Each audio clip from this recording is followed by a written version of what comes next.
Every choice has a consequence. On October 2nd, 1995, I took 23 steps. That's approximately the distance from the edge of the hall to the door right here. As I took those steps, I thought about my wife. I thought about my two children, Rob and Alex, so they were about this high. I thought about my career. I thought about everything that defined who I was. I lived in Western North Carolina. In the small community that I lived in, I was Chuck Gallagher. I was a somebody. But on that day, as I took those steps, on the 24th step, I reached out my hand, pushed open the door, and stepped into federal prison. On that day, I became 11-6-42-058, an inmate. What most people would describe as a nobody.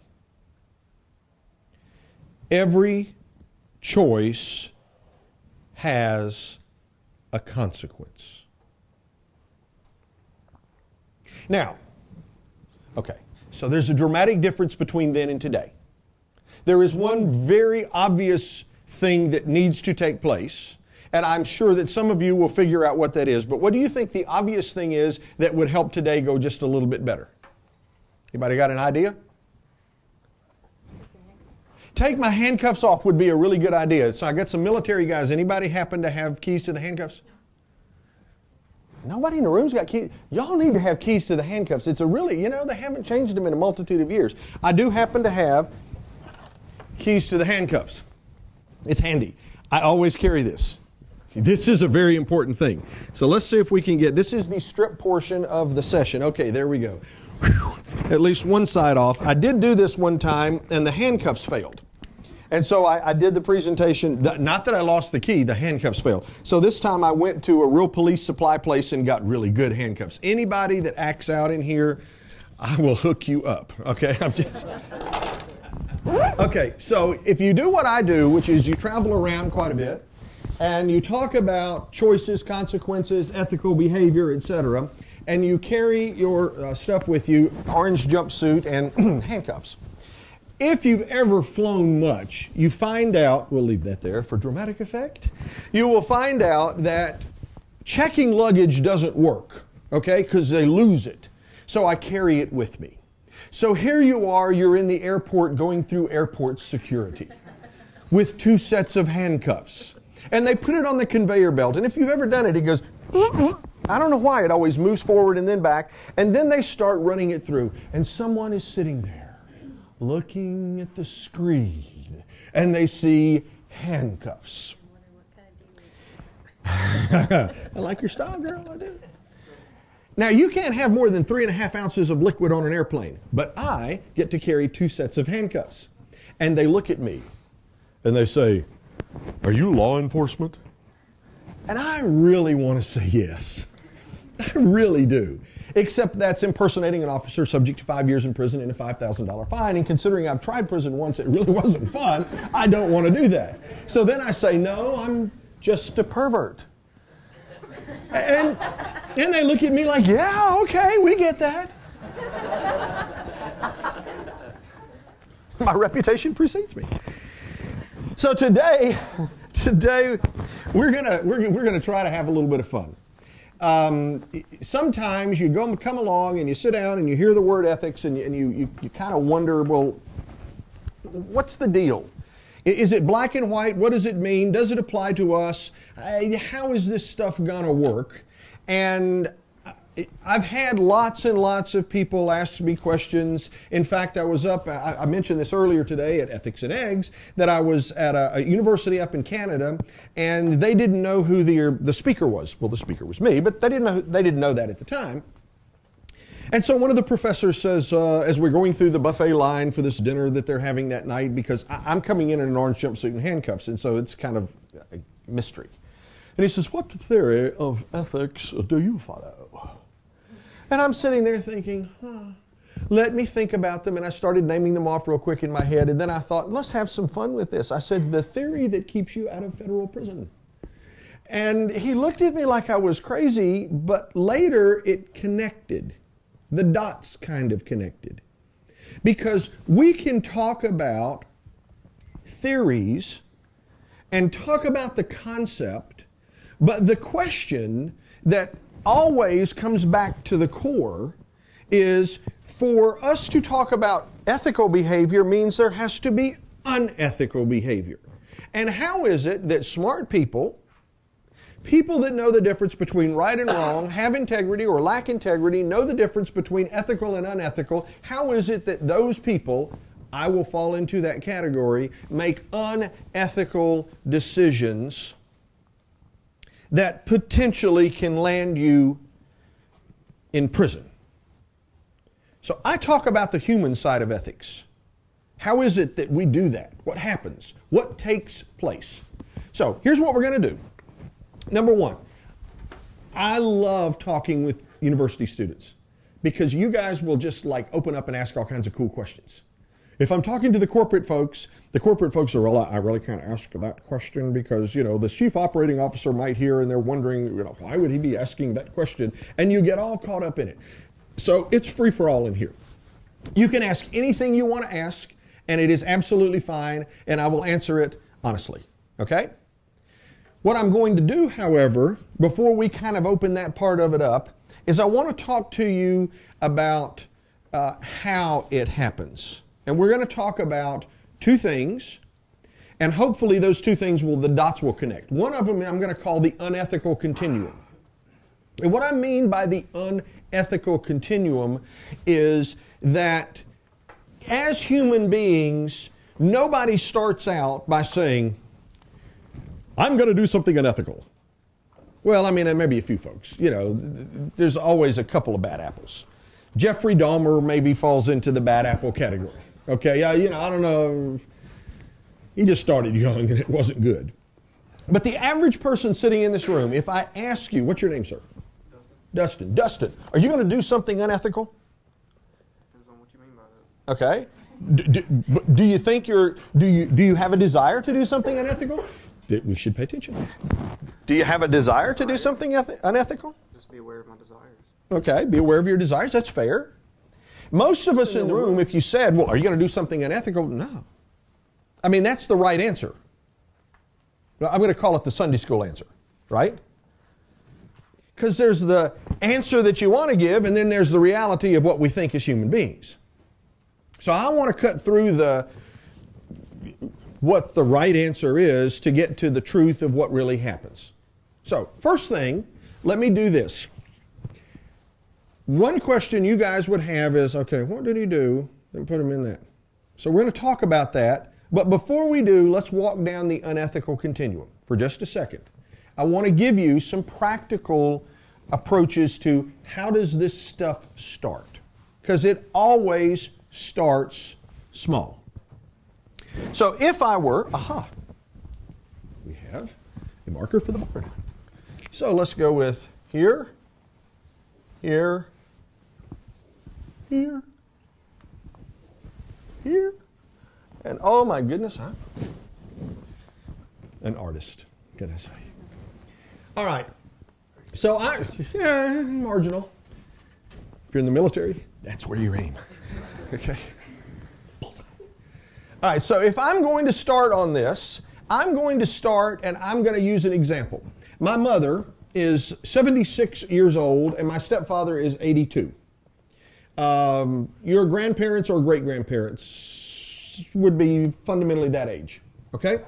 So in this particular case, on the first level up here, we're going to call this good for company,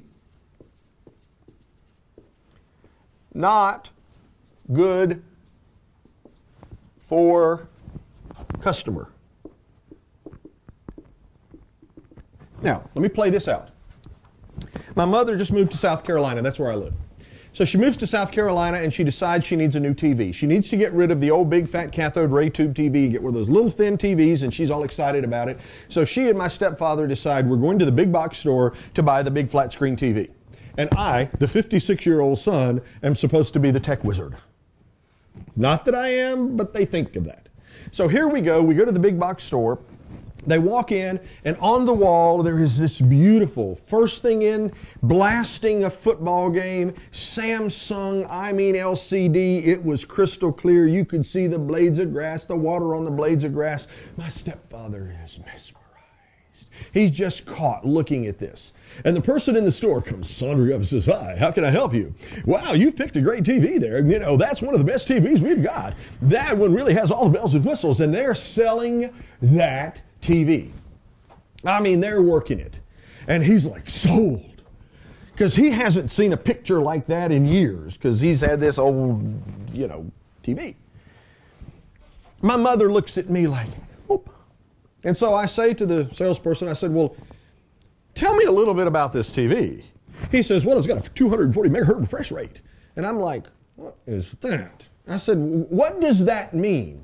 He says, "Well, if you're into gaming," to which my mother says, "Oh, honey, we hadn't played games in years. We don't even know where the Monopoly game is." And I'm like, oh. Salesperson recognizes the gaming connection isn't happening. Look at the people. Do you think they even know how to? I can't make my thumbs work on those things like that. They wouldn't know what to do. It'd give them carpal tunnel thumb syndrome or something.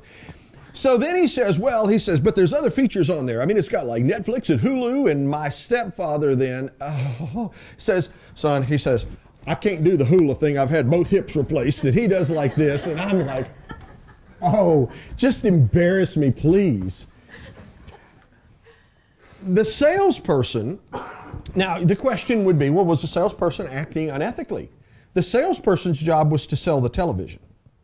So the salesperson was trying to sell the television, which was good for the company, but not good for the consumer because they didn't need all of that. So we're sitting there, and it's good for the company, it wasn't good for the consumer. Unethical?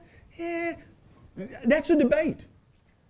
Now, in reality, what we did was we said, we don't need a 240 megahertz refresh rate because they're not gaming and they'll never watch Netflix, Hulu, Apple TV. They just really want to go to put the cable box on the back and have a remote with big fat numbers. They can go click, click, click and see ESPN 1, 2, 3, 4, 5, etc.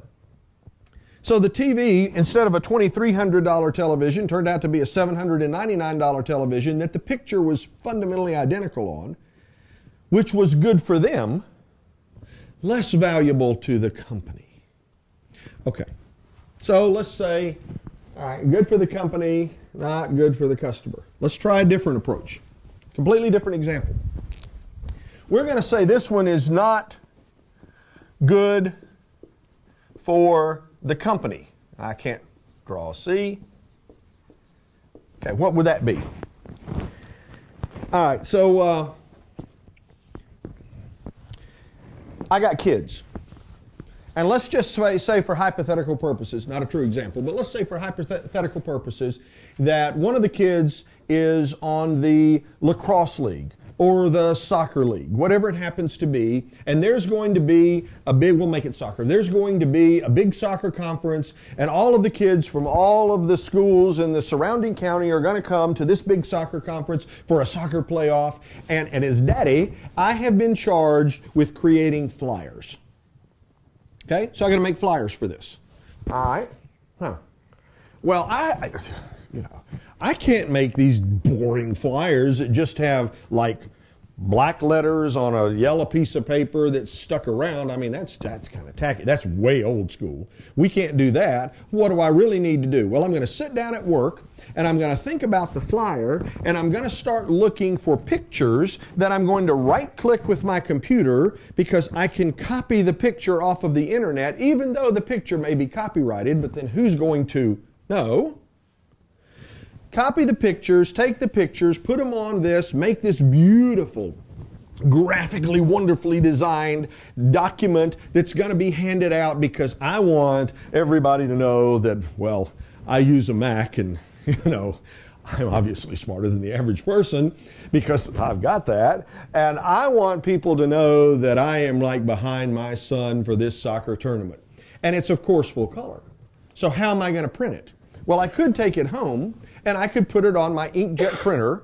And most of you know you buy these little cartridges for $45. So if you were to fill up a gallon with ink, it's about $283 a gallon. And we complain about the cost of gas. But that's a different issue.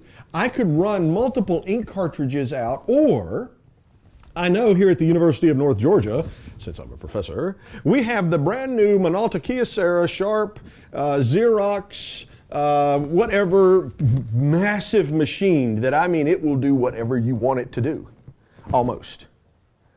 And I'm going to go and just print them on the machine. So I'm going to use the company's paper and the company's toner, and I'm going to print it out, and I'm going to walk out, and there's my ream of things that I hand out. And when I take it to Rose, who's responsible for promoting this, she's going to, oh, that's just beautiful. And I get the kudos because she looks at me like, wow, you're really a good dad. Well, that happens all the time. It's not good for the company. I've used the company's time, the company's computer, stealing copyrighted material, to use the company's printer, to use the company's paper for my personal gain. But everybody does it. So see, if everybody does it, it must not be that bad. You see how the slope starts. Okay, well, let's see. It's going to be against, we'll do this, policy. Okay? It's going to be against policy. What's against policy? Let me think of a couple of against policies. It's against policy to send suggestive emails to other people on your distribution list. In other words, don't send stupid jokes and stuff. So there are times that there are things that are against policy. It may be against policy to tweet things that happen in class, for example, or to say things that are negative or hurtful. Yet, here's what we know. We know that in a lot of cases, people will do something that's good for them, maybe good for the company, not good for the consumer, or not good for the company, or just against policy. Now, are any of those things directly unethical? That's a debate. Depends upon what your definition of ethics is and how you apply it and interpret it. Now, you could say we're just going to be plain old unethical. It may be inappropriate and unethical for me to go over to Rose and inappropriately touch her. She looks at me. Yes. Even more unethical to touch me. Well, that depends, big boy. Our compliance and ethics policy says it is inappropriate to touch people. I'm just making it very simple. Yet, we know that that happens frequently enough that there are going to be sexual harassment claims or clauses, whatever, but claims against people.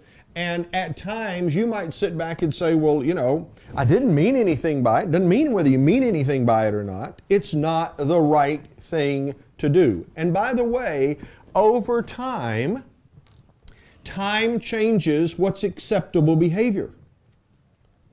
So you have to look at the experience. I like to say ethics is a function of all of the facts and circumstances that exist today. Now, there are a lot of actions that took place, if you went back hundreds if not thousands of years, that took place against people, and we look at it today and say, that's the dumbest thing I've ever heard. Why would you punish someone who said that if you sailed a ship out that it didn't fall off the edge of the earth. As long as everybody accepted the earth was flat, anything other than that was heresy. Which at the time made sense until people figured out that, oh, they were wrong. So I could do something unethical. For example, it is unethical for me to take money from you without you knowing. What's your name, sir? Taylor. Taylor? Yes, sir. If I went to Taylor and said, Taylor, I need to borrow $10. If Taylor loaned me $10, there is nothing unethical about that. But if Taylor stepped away from his desk and he's got his backpack there, and I reached down in his backpack because I saw there was a $10 bill and I was running a little short and I just picked up the $10 bill and stuck it in my pocket without him knowing that, we would all agree that would be unethical. The challenge becomes, once you get to the level of unethical, often, not always, it ends up being illegal. So here's the slippery slope. The slippery slope is it always starts off something small. It's never anything big. It always can be it's just this. It's not anything substantial. And we walk through the process, and the next thing you know, you find out you've done something that turns out to be unethical and illegal. Let me now give you a practical application of that. Now, I'm going to go back to before most of you were born. We're going to go back to 1987. And in 1987, at that moment in time, I was CPA, tax partner in a firm. I had testified before Congress. I had written articles in national tax magazines, and I had taught continuing professional education courses to CPAs in 30 different states. So I had somewhat of a national reputation as a CPA to go out and be a thought leader, so to speak. I also, how do I put this? Was overextended and underfunded. Now what that really means is I had too much debt. I had a hard time paying my bills. So in 1987, 2 months or so after our first child was born, I get a call from the banker, David. David calls me. He says, Chuck, he says, it looks like you're 2 months behind in your house payment. Is there a problem? All right, look, let's talk. You're a CPA. You're recognized in the community. You're recognized in the state. You're recognized nationally, and you can't pay your bills on time. So if I go to the banker and I say to the banker, I can't pay my bills on time because I really suck at managing my financial affairs, he isn't going to send me into business, right? I mean, that'd just be natural. He'd be like, what's wrong with that guy? So when David called and said, you're 2 months behind in your house payment, I sat there and said to myself, what am I going to say? Because he was right. I was 2 months behind in my house payment. So I said, David, probably there's been a misapplication someplace. You might want to go check your records. Now, let me say this to y'all in the room just so we all get this. It's 1987. This is a long, long time ago. Computers at that point in time had floppy disks. You did this. You moved stuff back and forth. There weren't hard drives. You didn't have lots of RAM. Everything was a green screen. If you were really cool, it was amber. That was as close to color as it got. You're shaking your head because you know what that experience was like. I had one of the first portable computers, which was an IBM thing, weighed a ton. And you could carry it around like this, and you had to have strong arms to do it, and set it up, and a little keyboard came down, and it had a little screen like that, and dude, you were the man. Because you could carry your computer with you. You had a computer, you could use it, and you carried it with you. It was massive. So we didn't walk around with computers in our pockets. So therefore, I could challenge the bank on the idea that they misapplied the payment, which, by the way, they didn't, and I knew that, but I didn't want to tell them. I needed to figure out what was I going to do to solve this problem. Okay? So, I'm going to draw something else. We're going to tie these two things together. Here is a three-legged stool. Okay? So we're going to work off the three-legged stool. It'll make sense in a second. I needed to make that house payment. Failure to do that meant that I would embarrass myself and potentially have a negative impact to my career. Boy, I wish I had thought a little further out. But I needed money. So, the first issue on the three-legged stool is need. I had a need. Now, here's how simple this is. How easy the process becomes to make an unethical choice. So I sat there when I got David off the telephone and I thought to myself, where am I going to come up with the money? How am I going to do this? What's your name, sir? Brian. Brian? I could go to Brian the banker. I picked somebody with a B. I knew it. It was psychic. I could go to Brian the banker and say, Brian, I am behind in my house payment. I won't get a big check until the end of April. Let's just kind of work this out. That would have been embarrassing. It likely would not have resulted in me picking up any additional business from that bank. Could have cost me at least something perceptually in my career. So I chose not to go to Brian the banker. I could have gone to my partners and said, guys, I know I'm the tax partner in the firm. I know I'm the rainmaker in the firm. I know I'm bringing in lots of clients, but I really can't manage my money. Could you advance me just a little bit before I get my bonus at the end of tax season, at the end of April? And you know what? They probably would have done that. But my ego said, well, that's embarrassing. I don't know if I want to be embarrassed like that.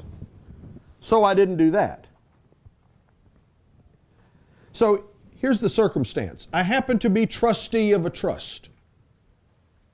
One of my clients set money aside in a trust for their children, and they said someone independent has to manage that trust. That's me. So I had a conversation with myself. Is anybody born in the month of June in here? Just raise your hand. June? Really? What day? 17th. Oh, I was born on the 16th. Oh. Okay, so that means she's a Gemini. You're the only person in here born in June? None of the rest of you? June? What day? 20th. Are you a Gemini or the next? Okay. All right. Now, listen, for the rest of you in the room, I know you're not going to get this, but for the three of us, we're going to understand this. We talk to ourselves. Okay? Because the Gemini is supposed to be the twins, so we carry on conversations with ourselves. Don't tell me you don't. I know you do. Reads it every week during the class. Okay, there we go. So when you're driving down the road, in 1987, when you drove down the road, if you were talking to yourself, people looked at you like you were crazy, like you were an idiot. Today, it's Bluetooth. Everybody talks to themselves in the car, and it's like just okay. So I carried on a conversation with myself. Here's how the conversation went. I was trustee of a trust. Well, as trustee of a trust, obviously my responsibility is to get the client the best return on their investment that we can. Here I am over here. I need money. Tell you what, why don't you let me borrow the money out of that trust? I'll pay you 10%. You're not getting 10%. I'll pay you 10% from January to the end of April, which is effectively a 40% APR. So, but I need to borrow some money. Well, that's highly unorthodox, but it really is a great return. I mean, after all, I would be getting the best return I could get for the clients. Yeah, that's what I'm talking about. Plus, I need a little bailout right here, and this is my own little private borrowing gig. So why don't we do this? Why don't you let me borrow the money? I'll pay the bank at the end of April. I'll pay you back. I'll give you 10%. And I tell you what we'll do. We'll draw up a note. Now, time out for just a second. Need is met with opportunity. I needed money. Here was the trust, which had money.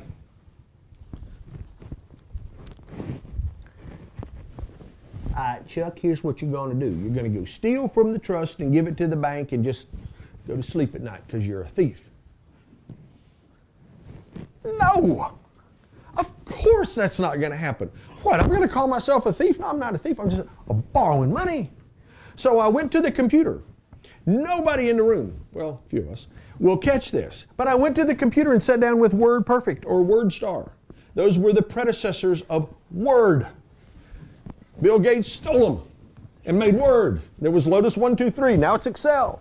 He was wonderful. It was a masterful theft. I loved it. But nonetheless, I sat down at the computer in my word processing mode and said, I, Charles Gallagher, being of sound mind and body. Sound mind is debatable. Body was better than today. But being of sound mind and body, do hereby agree to blah, blah, blah, blah, blah, blah, blah, blah, blah. And I wrote a note.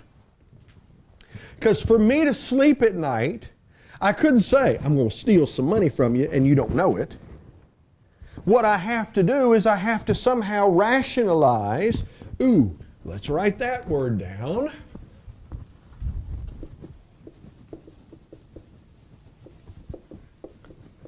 I got to rationalize that what I'm doing is okay.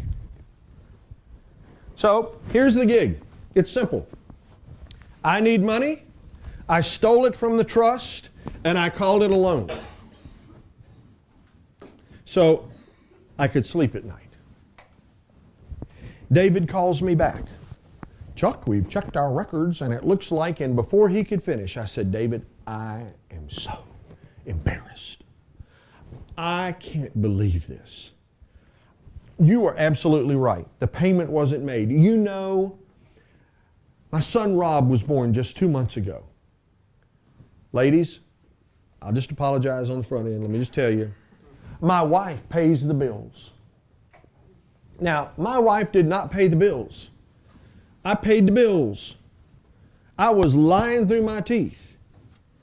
But I had to have a legitimate excuse because I could not let the banker think that I was really that much of a lowlife. My wife pays the bills, and I am so embarrassed. I mean, she thought after the baby that I was taking care of it, and I thought she was still taking care of it, and it just slipped through the cracks. I can't believe it, but I'm going to bring you a check right down for money that I stole from this. I didn't say that. I'm going to bring you a check right down.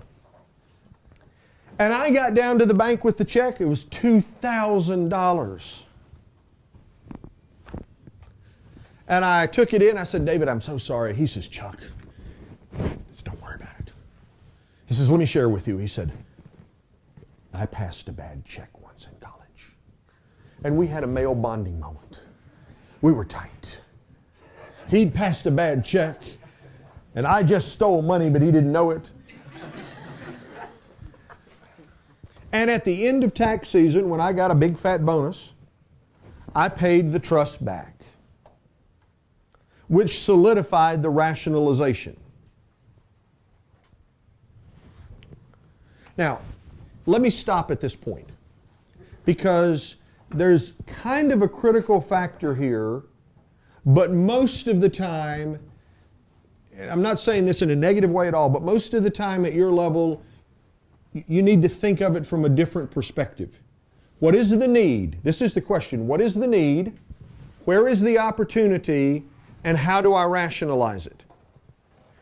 Put it into something you can deal with as compared to what I did. Because you're going to look at me and say, well, that's a 56-year-old guy who did this many years ago, and I would never do that. Okay, what about other things? What is it that might be a need? I spoke at the University of Florida. They took me on a campus tour. It was a big place. And we went into this monster-sized building, and they said, this is our testing facility. You're what?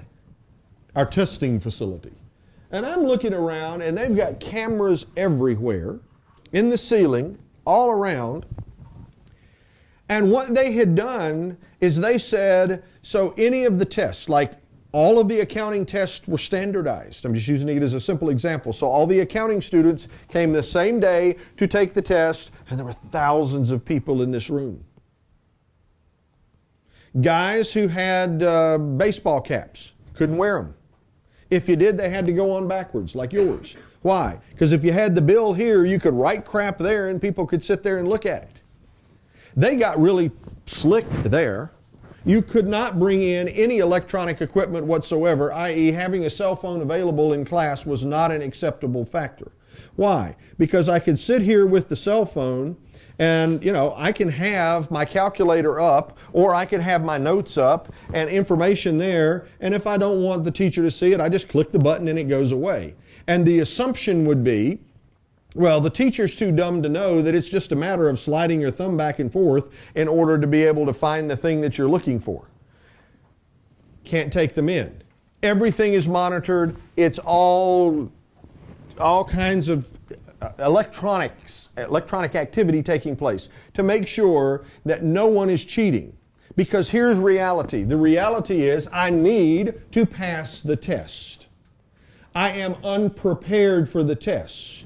What opportunity do I have to be able to effectively create a way to remember some of the answers to the test? And after all, everybody does it.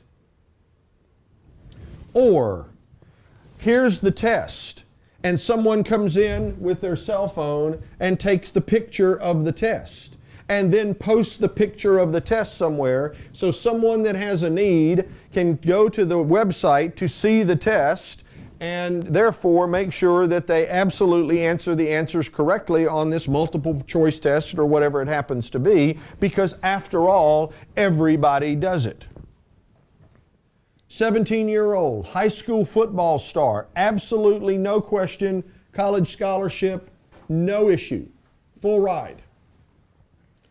So it's the, junior, senior thing, whatever it happens to be, the kids go out, they get a room at some motel, and his 15-year-old girlfriend, whatever, but 15-year-old girlfriend decides it's an oral sex moment.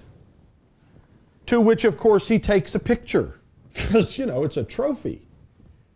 And then sends it to someone.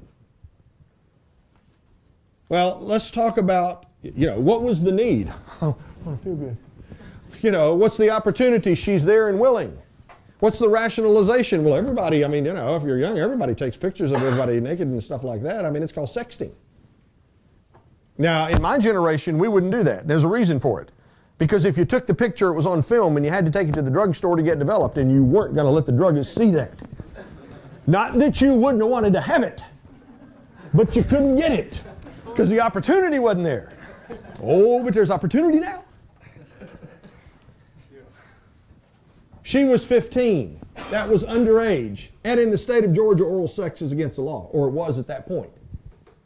He lost his scholarship and is convicted, what's the word? Sexual offender. And when you get that, just like being a convicted felon, you got that for the rest of your life. Now you sit back and ask yourself, in fairness, just honesty, was it the worst thing in the world? No, it wasn't the worst thing in the world. It's the wrong thing. Because every choice has a consequence.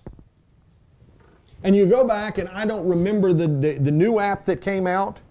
It used to be it was Instagram that young people were using to take the sexting pictures and so forth, but see, it lasted. So what's Snapchat? Yeah. So you take it, you send it, and then it disappears.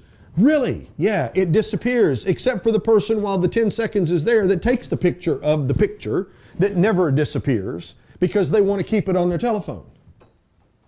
And it ain't kids that do that. It's adults. So you ask yourself the question, think about Snapchat. What's the concept? Need? I need to take naked pictures. The opportunity is I have the chance to do it. I can rationalize it if it disappears because then it can't hurt somebody. That's not true. Different. How many people in the room have a Facebook account? Raise your hand.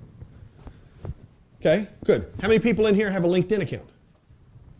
Okay, that's not bad. Cool. All right.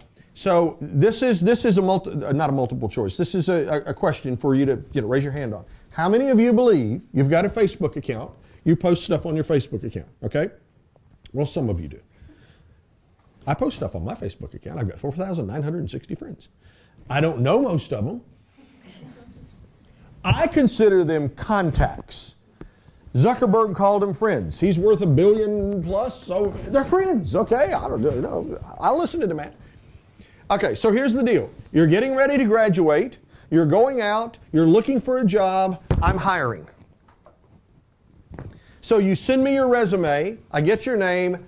I look up your Facebook account and I scour it to see who you are and what your timeline shows. How many of you believe that it is ethical for me to do that and make a hiring decision based upon what I see? How many think it's okay? Okay? Yeah. Fair number. Okay. I'm just curious. Anybody want to say that's really not an ethical thing for me to do? Okay. I got 1. 2. To a certain extent. All right. Let's talk about practical application. We can talk about the theory of whether that is ethical or unethical. The question becomes, you put it out there and you didn't mark your page private. So if you put out there that you go to the brew house every Thursday and get blitzed and have the cans stacked to show it, and I see that and I'm hiring you for a job that requires confidentiality, and therefore I don't choose you because I figure that many cans of beer will not make you confidential, then it is not an unethical choice because you gave me the information. Now, if you don't want me to have it, mark that puppy private and do whatever you want to with it. But you have to start to look at the practical application of the simple choices you make. I cannot tell you from an adult perspective, hirer, a business owner, I cannot tell you how many times we have disqualified people because of the stupid stuff they put online. Because they are giving me a snapshot into their personal lives. And I have to believe that if I'm hiring you, especially if I'm working in the financial services arena, that you're not going to do something unethical with the data that we have. Does that make sense? Second, first thing, we looked at the issue of the slippery slope. How it starts simple and it kind of moves toward the unethical and then potentially illegal. And the other side is we've looked at what I call the simple three-legged stool. And pick the case. I don't care what case it is. You could take any ethical case and boil the case back down to if something was unethically done, what happened? There was a need, an opportunity that somehow was rationalized. Now, let me go back to the story for just a second. Let me kind of give you the rest of the story. I stole the money and I paid it back. That did not make it right. But I got in my head it was okay. So I did it again. Then I paid it back. That was easy. So I did it again. And the next time I decided what I would do is I would take more money and I would invest in me. And all the while I was embezzling money, creating a Ponzi scheme. Most of you have heard of Bernie Madoff, who is in prison for 130 years. He will die in prison for creating the largest Ponzi scheme in United States history. Well, I created a Ponzi scheme. That was like this compared to Madoff's this, but Ponzi scheme nonetheless. And all of the time I was rationalizing that I'm really just borrowing money because I convinced myself with that first little taste that it was okay. And once I had need satisfied with opportunity, rationalized in my head that it was okay, it was easier to then go bigger and bigger and bigger and bigger. In 1990, I got a call from one of my partners. I was in Boise, Idaho, teaching a continuing professional education class for a bunch of CPAs.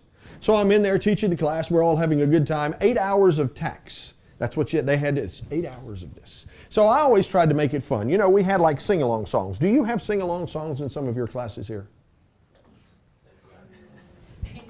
Oh no, you need to have sing-along songs, you know, something to liven it up, like tax returns, money on the way. We fill out the messy forms but the clients have to pay. I mean, things like that, you know. And I get this call from one of my partners who says, hey, one of the accounts that you invested some money for, well, they've had a change of circumstance. They need to liquidate that investment immediately. They are driving me crazy calling me on the telephone. I know you're going to be back in a couple of days. Just tell me where the file is and let me get started. Yeah, that was uh-oh. I'm sitting there hearing that come through the phone, and here's what I knew. God knew, and I knew the truth. And the truth was I had not invested that client's money. The truth is I had stolen it. Now I told my partner, I said, look, it's not like this investment was with Charles Schwab, like Chuck, you can't just call it liquidate in 3 days and have the money. I mean, this is going to take a little bit longer, but I'm going to be back in North Carolina tomorrow, so here's what I need you to do. Just call them back, tell them I got it under control. I'm going to make a few phone calls. Whom? Me. I'm going to make a few phone calls, and we'll see if we can't get this settled. And by the way, I'm on Mountain Time, man. I got to go. I got to get back to class. See you. Bye. Click. The rest of that afternoon, I have no recollection of what took place. I mean, I know I taught the class, and I know the people were receptive, and they sat there and they did what they were supposed to do, and at the end of the day, they left. And at the end of the day, I knew that a card had just been pulled from this house of cards that I created, and the whole thing was collapsing. The next day, I went home. I had to tell my partners and tell my wife that I was nothing more than a liar and a thief, and that the life we knew was really a very big, grand illusion. And as you can imagine in this room, my world changed. Now, I'm going to conduct a little survey here. We're going to use these two rows right here for a second. So y'all be prepared. You've got to answer one of two questions. I stole $50,000 from you, each. So here's the question that I'm going to ask you. Which do you want? Do you want your money back, or do you want me in prison? You can only get one or the other. You cannot get both. Which do you want, money back or me in prison? Money. Money?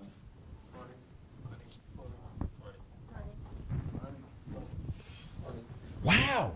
It is absolutely funny. This is great. You guys are very practical. I love this college. This is a wonderful place because half the time when I go to a university to speak, about a third of them want me in prison. They never had $50,000 in their life, don't know what that experience is like. I send them to jail. But thank you all. I appreciate you wanting your money back. All of the people, pardon? Business students. Yes. Much different than philosophy students. That's for sure. The clients wanted their money back. In 1990, December is when this happened. November, early December, end of November, early December. So in 1991, I made restitution. I had lost my job. I had lost my license as a CPA. I had lost my homes, all possessions. Everything was gone. The only thing fundamentally I had was a shirt on my back. Marriage was tattered. 2 small children, living with my mother-in-law. The local district attorney did not want to prosecute me. He felt like I had lost my license, lost my job, lost my possessions, and made restitution, besides which I used to do his tax return and did a pretty good job for him, and he thought, well, yeah, sometimes it is who you know. So everything seemed to be okay until mid-91 when there's a knock on the door. And there are 2 people standing outside the door, 2 men in suits. Now, you all will understand this. I speak in different parts of the country, up in different parts of North America.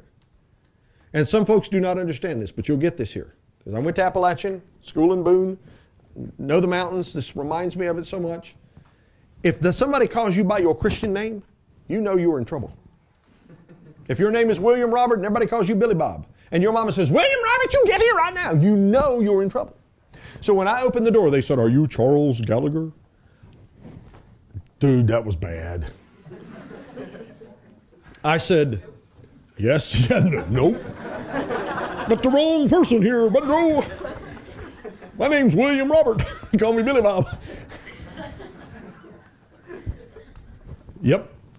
One reaches in his pocket, pulls out a beautiful gold badge. He was from the Department of Labor, Criminal Investigation Division. He felt like I should be criminally prosecuted for embezzling money from a retirement plan because that's a violation of the Employee Retirement Income Security Act of 1974, which I'm an expert in, and taught courses across the United States in. The other reached in his pocket and pulled out a beautiful gold badge. He was with the Internal Revenue Service. And he felt I should be criminally prosecuted as well for failing to pay tax on stolen money. Y'all, that never crossed my mind, okay? You file your tax return, 1040, line 23, other income, stolen money. Who would do that? But I was the tax partner in the firm. I should have known better. So the federal government wanted me to be criminally prosecuted such that on October 2nd, 1995, I took 23 steps, entered into federal prison, and became 11-642-058. Now, realizing the time we have, I'm going to stop. I'll pick back up in a minute, but I want to make sure that there's time to talk about the questions that you have. So, what question, I'll answer anything you've got, but what questions do you have that relate to either the story or the concepts that we've talked about here? Yes, sir. Do you feel that you'd be in the position you're in today if you had not spent that time in jail? Okay. I'm going to answer your question two different ways. If I had never done anything unethical, no, I would not be doing what I do today. But having done it, no. It's interesting that you asked that. This is the second time today, and I rarely get that question, but the second time today the question came up like that, which was, did I need to go to jail in order to get the lesson? And the answer was yes. If I had been given, much as I wanted it, I promise you, but if I had been given probation, I'm not sure I would have completely gotten the lesson. I'm hard-headed. So it took a tree trunk stomping me into the ground to get it. A 4x4 smack across the head might not have been enough. I will tell you, pardon the way I put it, but I'm going to be blunt. Prison sucked. But it was the best thing that ever happened to me. Because had that not taken place, I wouldn't be here today talking with you. So was it worthwhile? Yeah. Not something I want to do again. Just so we're clear. Other questions? Did I go to gentleman jail? You know, did you go to white collar place, you know, country club prison? I went to a minimum security prison. Minimum security prison, I was in the federal system.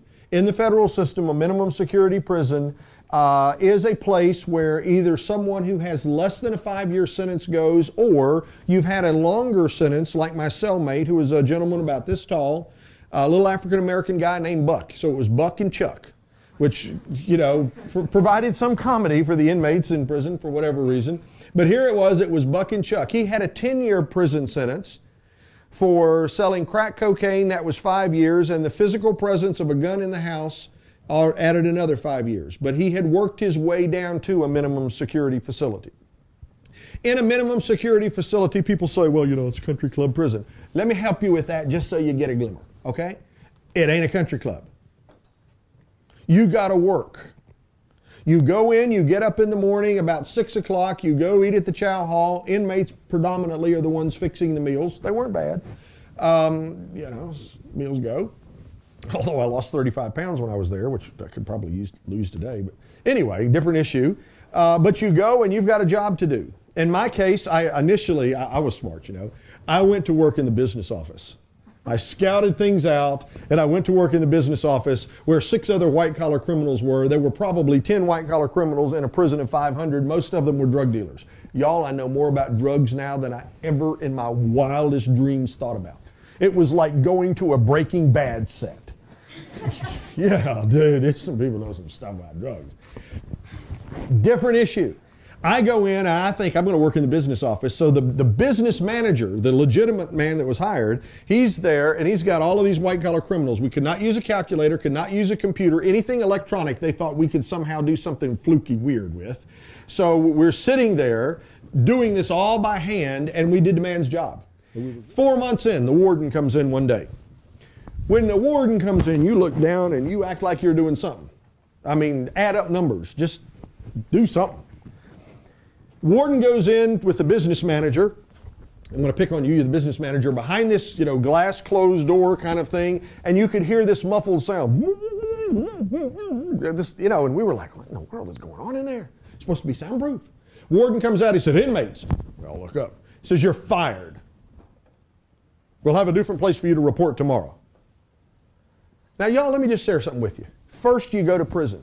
Sucks. But then you get fired from a prison job? Really, I mean, you know, how low can it go? I mean, you know, what do you put on your resume then? I mean, you know, there's this... He didn't think that we were being punished enough. So my job ended up cleaning toilets and urinals with a toothbrush. They brought crack dealers in from the outside who like being outside into the inside to do accounting. Oh, yes. And the financial guy actually had to work. But I have to admit, I understand. I really do. I get this. The warden was smart in doing that because we saw every invoice that came in and we understood they're paying way too much stuff for stuff. You could go to Walmart and buy most of this stuff substantially cheaper than what the government was paying, and he was afraid we would take that information somehow and leak it to 60 Minutes, which would have been a brilliant idea. You have to be paid in prison. I was paid 12 cents an hour. Made $249.60 that year. That was 1 year I did not have to file a federal income tax return. So exciting. Yeah, no kidding.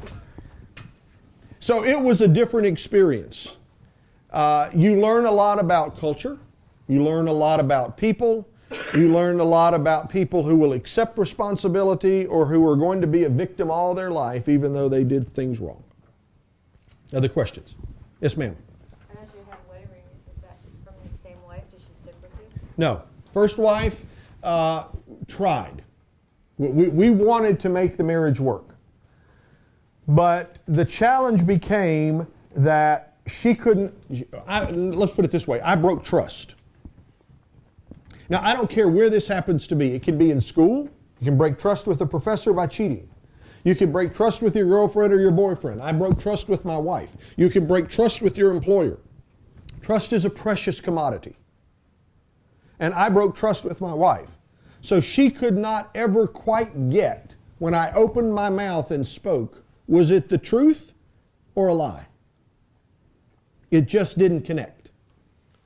So eventually, we divorced. Now, we're good friends, and I've got a wonderful relationship with my children, and we made a commitment to make sure that I could be a good father to my children, even though we weren't together. My current wife went like this. First date, normal movie, dinner, whatever it happens to be. Second date, we had dinner, and I said, we need to talk. And she said, what about?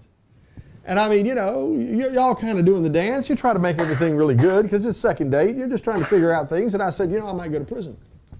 You're so funny. You're just so funny. You're such a comedy man. I said, no, I really might go to prison. Oh, yeah, right. I really might go to prison. What did you do? So I explained it to her. And then she said, well, at least it wasn't something really violent. And I was thinking, I felt like the movie Dumb and Dumber. When Jim Carrey looks at this girl and he says, is there a chance? And she's looking, thinking, I don't like him. And she says, 1 in a million. And he's like, yes, there is a chance. I was like, if we can make it to date number 3, there's a possibility. So we did. We made it to date number 3. It took me 4.5 years to close that sale. But I did. And it's based upon being open and transparent and telling the truth. Other questions? Anybody? Any question? Yes, sir. Okay, well, here's what I found out in prison. It was a really simple process. By the way, did we finish at 2:30? Okay, I just want to be cool with this. So, here's what I found out in prison. I'm a simple-minded guy, really. I'm not complex. If you make stupid choices, you're going to get a really negative outcome. So make better choices, because the outcome has to be good. Like you reap what you sow. Okay? So when I got out of prison, I found most people did not want to give me a job. So therefore, do what other people don't want to do. So I sold cemetery property door to door. So I'd knock on a door. Hey, at some point in time, you're going to die, and you're going to have a place to put your old dead body. Would you like to talk with me? I represent, Gallagher Memorial Park. And most people would slam the door, but occasionally somebody would look at you and say, well, we was talking about that just the other day. Why don't you come in? You look like such a nice young man. And I'm like, sweet. A blind squirrel will find an acorn somewhere. I started off selling cemetery property, and I said to myself, look, I need to be the best at this. I need to be their top salesperson. I got something to gain. So within the first 9 months, I was their number 1 salesperson. And management came to me and they said, you're the number 1 salesperson here. Is it possible that you could teach other people to do this? I said, I believe I could. And they made me manager at a location. The location became one of the top performing locations. They said, you know, do you suppose you could teach other managers to do this? I said, yeah, I believe I could. And they said, great, we're going to give you the state of South Carolina and Georgia. This is great. I'm advancing. By the year 2000, they said, you know, South Carolina and Georgia is one of the top performing regions. Do you suppose you could take on more responsibility? I said, I believe I could do that. And they gave me North Carolina, East Tennessee, South Carolina, and Georgia. And that became one of the top performing regions. And by 2005, I was transferred to Texas, to the largest region they had, and made a senior VP of sales and marketing in a publicly traded company. And people kept asking me at that point, wait a minute, something don't make sense. Sarbanes-Oxley, Enron, WorldCom, you name it, look at all the nasty stuff that's taking place, and you're a senior VP of sales and marketing in a public company and a convicted felon. How is that possible? Because every choice you make in life has a consequence. I just made stupid choices which earned me federal prison. Now I'm not making stupid choices which will give me the opportunity in spite of my felony conviction. Today I'm the chief operating officer of a company in Greenville, South Carolina. Our largest client will not hire me because I'm a convicted felon. Now they do $60 million worth of business with me, but they won't hire me. Okay, I'm good with that. That's not a problem. I have to recognize there is a continuing consequence to the choice that I made. There are some things that I cannot do. For example, I cannot own a gun. Now, to some people that's irrelevant. To me, fundamentally, it's irrelevant. I don't really need one, except when the possums come in the garage and I really would like a .22 pistol because shooting them with a BB gun, it just irritates them. You know, like that. It's like, you know, really, a .22 would be so much more effective. Happened the other night, my wife, there's a possum in the garage, you're going to have to go get it. And here I am with a BB gun. Sometimes you got to use what you got available, you know, you just have to go with it. So, other questions for the short time we've got? We got 2 minutes less. Yes, sir. Would you hire somebody that was a convicted felon versus a person that was not a convicted felon, both like the same level of Yes. knowledge? Yes, I would not have a problem doing that. I talk with convicted felons all the time. In fact, yesterday I talked with a lady who just got out in November. I know what the circumstance was. We have an opening at the firm, and I told our operations manager, just give her a fair interview. That's all I ask. Don't hold the convicted felony against her. Why would I do that? I'm not their average normal employer. Let me tell you that on the front end, because I have been there. But why I would do that? They got more to gain from being a great employee at that job than the average person does. I know, I've experienced that. So I don't think I'm going to have a problem. In fact, my guess would be she'd be an exemplary employee. Now, I would not, however, put her in a job where her crime equaled opportunity. Does that make sense? So if her crime was drugs, I'm not going to hire her in a pharmacy. I am the chief operating officer of a company, but I have zero access to the financial accounting information. I can't get into it. I can't look at it. I can look at it. I can't do anything with it. I cannot access a check. I can't write a check. I can't do any banking. I have done that by intention. If anything ever went wrong, the first person they'd look at is me. So I have zero access. I understand it. I can't access it. By intention, I've removed the opportunity. Not that I feel I'm tempted by it. It just makes sense. Now, let me say this because we have little to no time left. I thought years ago that I made good choices. But after I took the 23 steps and became 11-6-42-058, I found out that every choice really does have a consequence. I thought that, or I lived life as an illusion. I created this grand illusion and everything seemed to be all really cool. After I became 11-6-42-058, I found out something. The illusions that you create in life eventually will go away. The truth always comes out. The problem is you don't know when the truth's going to come out. That's the problem. But it will come out. And I thought before prison that I was a really successful person. And I defined success by the clothes, the watch, the shoes, the car, the house, the external trappings.